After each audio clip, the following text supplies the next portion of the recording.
Hey Gojo!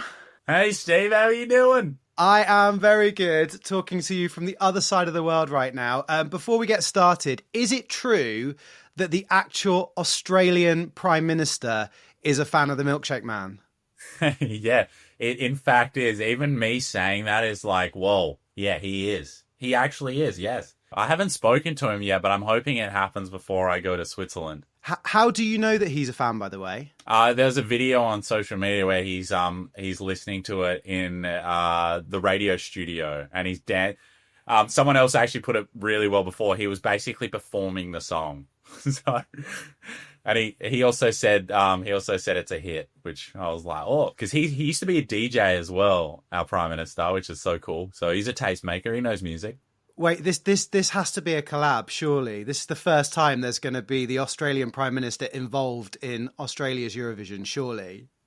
Oh, I would love that. I think it would be pretty cool. I don't know if he can sing though, but I'm not sure about that yet. Everyone can kind of sing. All you need is a shower and you'll sing. Look, he could be there in the background doing nothing. Anyway, we appreciate your time. We are so excited to talk to you. Gojo, you are representing Australia with Milkshake Man. You are listening to the official Eurovision Song Contest podcast.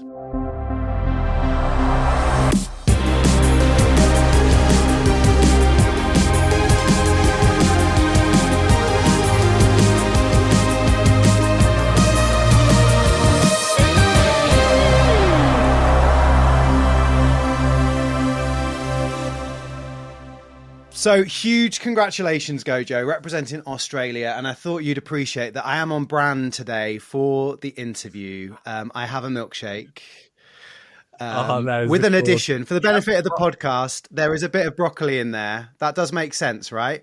Broccoli. That is wild. That makes complete sense. Okay, I've got a question for you. Are you going to drink that, or are you going to, after this podcast is finished, are you going to tip that out? Because it has broccoli in the milkshake. Of course I'm going to drink it. This is the thing. I am actually a fan of a milkshake. I'm genuinely saying this. If I go out and get a meal deal, the drink I want with it is a milkshake. What about that? You have broccoli in it. That's where it becomes controversial. Well, broccoli is, it's a take or leave it vegetable, but I would always take it. Whether I'd mix the two, I don't know. Well, I want a separate video on your review of a broccoli milkshake, because I don't think I've done that yet. I thought you would have by this point in time, because those are your two obsessions, milkshake and broccoli. Yeah, but it's also I'm obsessed with ice skating and I'm obsessed with guitar, but I haven't. Also, that would be pretty fun, but I haven't. You know what? You've created some things. This is what I love about writing songs as well. It's two things that shouldn't go together, and it blossoms. That's very much you and your ethos. It looks like you have been so busy since you were announced as Australia's act. What's it been like? It's been wild, yeah. The response on the song has just been incredible, seeing everyone's messages, and the reaction videos, of course, have been so wonderful.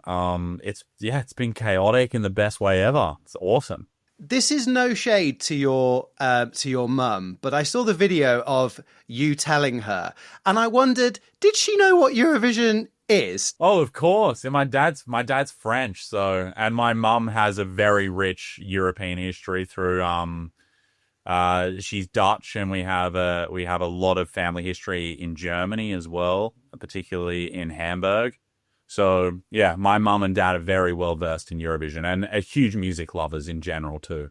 Oh, so Eurovision is literally in your veins. Yeah, it's definitely.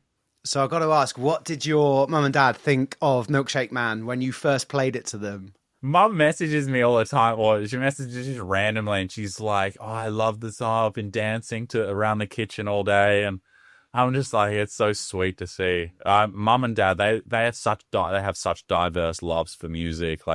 Dad listens to world music and loves his pop as well. Mum's rock and roll and pop, and it's just they just appreciate music. So it's really cool.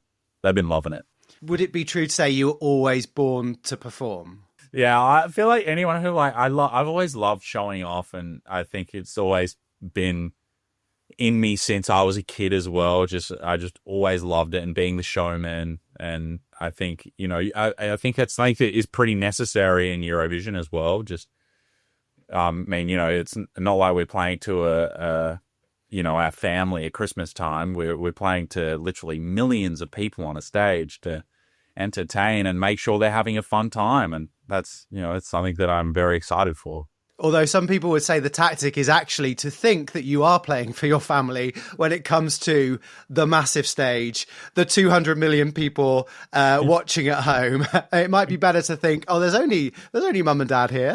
Yeah, but I feel like I've always loved playing to, I've always, loved playing to bigger crowds. And I also love playing to smaller crowds. There's something so, wonderful and meaningful playing to, an intimate room of people who are listening very intently.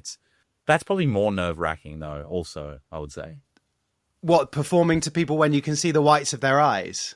Yeah, performing to 20 people versus 200 million, I think it's more nerve-wracking performing to 20 people. Well, I guess you can see whether they're bored or not, can't you, to be honest?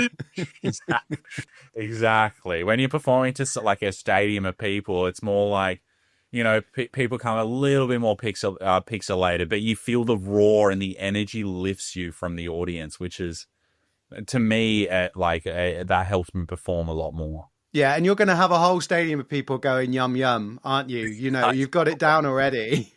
I can't wait for that. I'm very excited. So when did you get the call? When did it all begin, this Eurovision journey?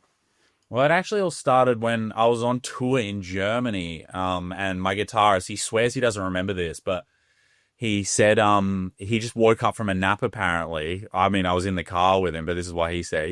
Because he doesn't remember it, and he was like, oh, Gojo, you should do Eurovision. And I remember I literally just responded with, oh, and I'd never thought about being an actual contestant. I'd always been like, what is a spectator? And then when I was when he said that to me, I was like, oh, that's actually a really good point. And then I got back to Australia and I had a few interviews with SBS. And then I went in one day and then they were like, oh, how does it feel to be representing Australia in Eurovision 2025? And I was like, what? And it was just wild. And it was from a simple sentence that my guitarist said to me when we were on tour. It's like, sentences can change your life. It's so important to listen and take things with all the intent of it actually happening. What's his name? His name's Ryan Sorensen. He's been my guitarist when I play shows, and he is a very talented man. I'm sad that he doesn't remember this seminal moment in your life. I know, because he woke up from a sleep and he just said it. I often I'm very spiritual as well, and I often think about it. I don't know, maybe he had a dream and he was presented, I don't know, something in his dream where it was like, Ryan, you must say these words to Gojo. Do not forget this is a purpose you were made to do. And that's what I like. I'm convinced that's what he was presented with in his dream. Yeah, maybe he was even sleep talking. Who knows? Oh. And there's also going on the spiritual thing as well. I forgot to mention, I had a card reading in 2020, I believe. It was with a clairvoyant, and the clairvoyant said to me, she said, you need to go to Switzerland. And I was like, oh, why? And she was like, I'm not sure, but you just need to go. There's something there waiting for you. And I remember... Are you kidding? I have a voice recording of it. And I was like, what? I know, I only remembered it recently as well. I find that fascinating. Because it's not like she went, oh, you need to go to America or you need to go to the UK or an obvious country. Switzerland is quite specific. Yeah, it is. I know, right? And I also remember thinking oh, maybe she meant Sweden, because I know there's a lot of songwriters in Sweden that I really want to work with. I remember in the time thinking that. And now that Eurovision is in Switzerland, mind blown by it. The stars were aligned. Your path was laid out for you. The universe, I really believe, speaks to us in many different ways, and it's important to show your love and appreciation and listen. When did it click for you? When did you go, this is what we are sending to Eurovision? Well, so I wrote the song with a band called Shepherd. A lot of people are very familiar with Shepherd. They're incredible musicians. And we actually wrote I went on a writing camp with them, and we wrote 10 songs, and with Eurovision in mind as well. There was this concept that and I remember when I found out about Eurovision, I went and I wrote down a few concepts of something that, things that I've wanted to write about for a very long time that have been, I don't know, like I've been waiting for the right time. And I feel like Eurovision, since it's such a platform of self-expression and like the extraordinary, I was like, oh, I've got some concepts that would be perfect for this. The Milkshake Man was one. I didn't actually know that's how I wanted to present it at the time, but like the whole concept behind the Milkshake Man is confidence, showing your loudest and proudest version of yourself wholeheartedly and embracing it. And that's the world that I've created. I've like done that. I've told the story through creating a world, which is the Milkshake Man. It's like also when you think of like ice cream and milkshakes, it's a very colorful world and exciting. It brings you back to being a kid when you're so unapologetically yourself. And that's exactly, what I wanted to write the song about and what I wanted to perform on the stage and hopefully inspire the 200 million people to, embrace the most loudest and proudest version of themselves. And it's also super catchy. Yes. Well, I mean, that's also a very important ingredient when you're writing a song. And from what I understand, Australia has gone absolutely wild for you. Yeah. Are you talking about the paparazzi page that's lurking on the internet? I wasn't, but now you're going to have to explain. So there's like a paparazzi page that's been made, and it's been like I saw one today that went up, and it's just like a fan. They call me that I think they had these goggles on that must have been filming me because I don't remember a camera, but this wonderful lady came up to me and she just said hello and she recognized me. And I was on the way to a rehearsal and I was watching Harry Potter highlights, eating like a pizza. And it was just the funniest time to be recognized. And sometimes I forget, like when people come up to me, I'm like, oh, like, do you need directions or something? I forget that I'm representing a country. Or don't forget that I'm representing a country, but I mean like, that I suppose that I have a name like Marty, who I know myself as, has a name of Gojo and people recognize me as that. And I think it's like, it's wonderful, but it's also, there's a page that's been documenting my appearances around Sydney. Just wait till you get to Basel. You're not going to be able to go anywhere. I'm excited. I love meeting people. I think it's wonderful. How is your hometown responding to you representing Australia? Because you're from quite a small place, aren't you? Yeah, Manjimup in the southwest of Western Australia. It's quite isolated there. I mean, the town itself has grown a lot since I was there. But I spent my childhood down in that area, and I heard that the town is absolutely buzzing. I've also been asked to we have an annual cherry festival, because we're known for our cherries in Manjimup because we have cherry farms everywhere and the climate is perfect for cherries. And we have a cherry festival each year, and I was asked to attend it at I think it's in November. So I'm excited for that too. I used to go to it as a kid. So being asked to go to it, I remember I was like, whoa, that's pretty special. Wait, so this cherry festival is a big deal? Massive. If you're in Manjimup or Lower Southwest, it's a pretty big deal, yeah. It's really cool. What is the perfect accompaniment for the top of a milkshake? It's a little cherry. I never thought of that. It's the cherry on top. I never thought of that. And it's like the end of the year, like it's the cherry on top of the year. Honestly, everything is comes back to the Milkshake Man and why it's so perfect. I've got lots more to ask you. Stay right there. We're going to take a very little break. We'll be back in just 1 second.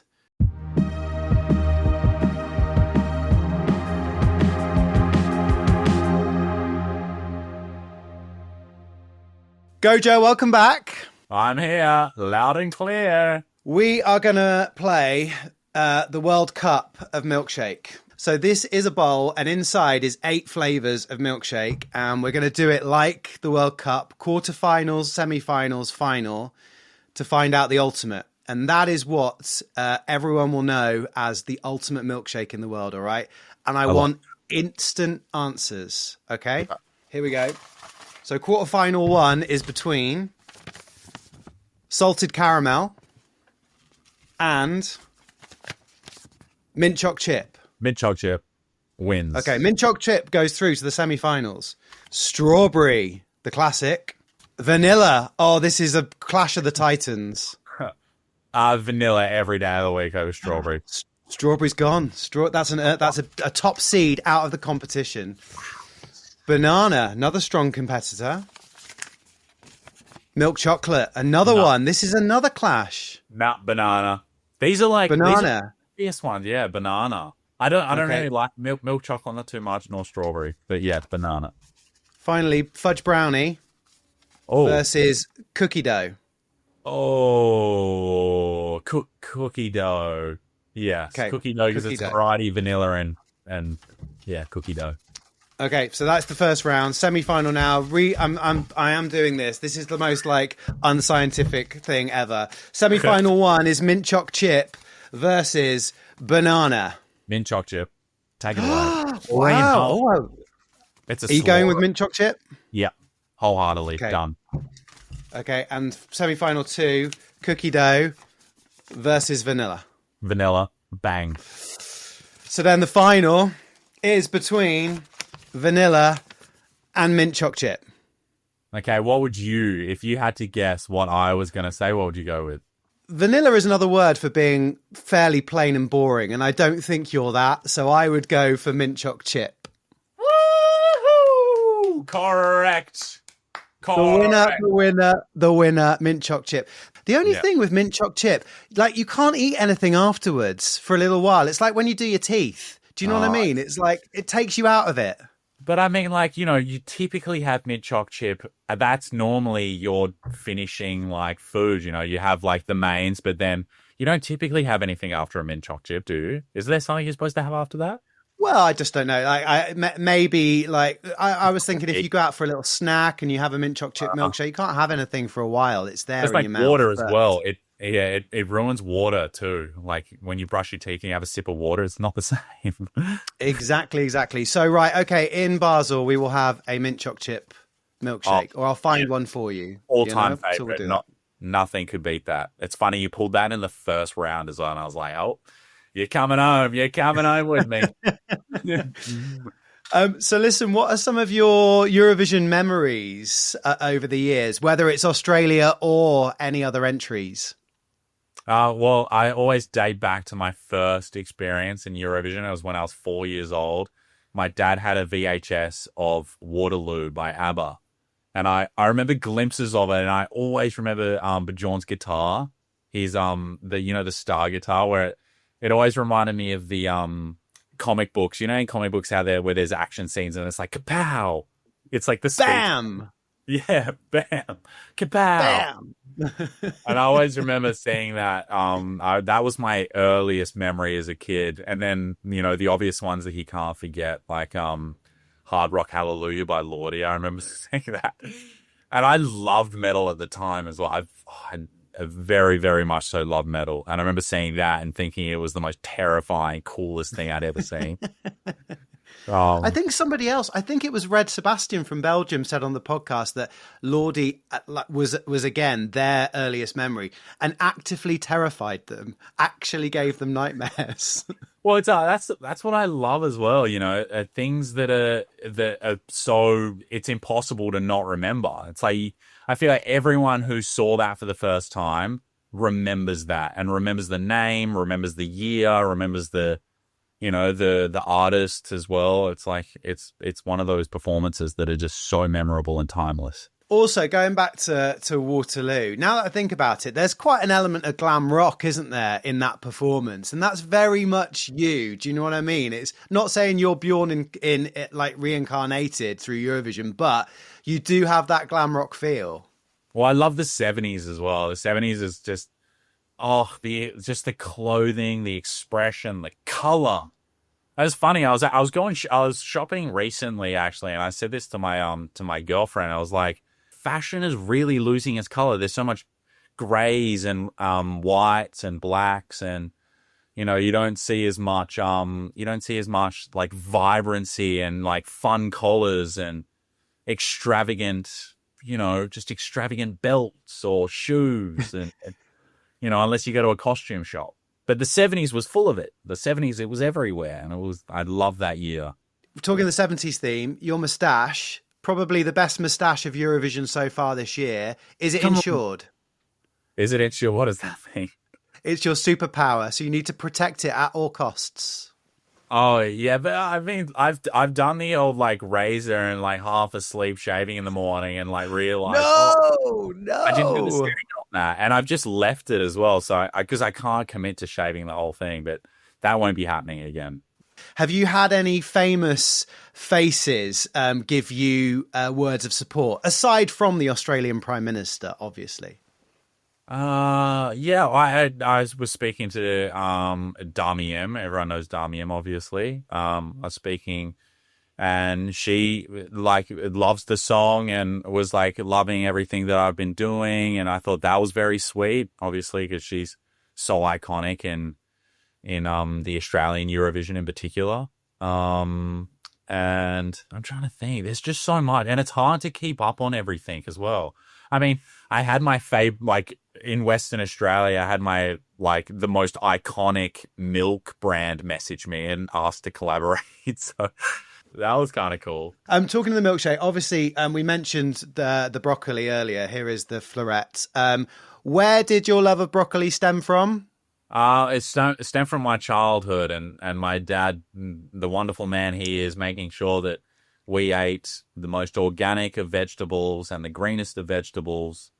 I often have this story actually of my sister-in-law came first time she ever visited us on the farm that I grew up on.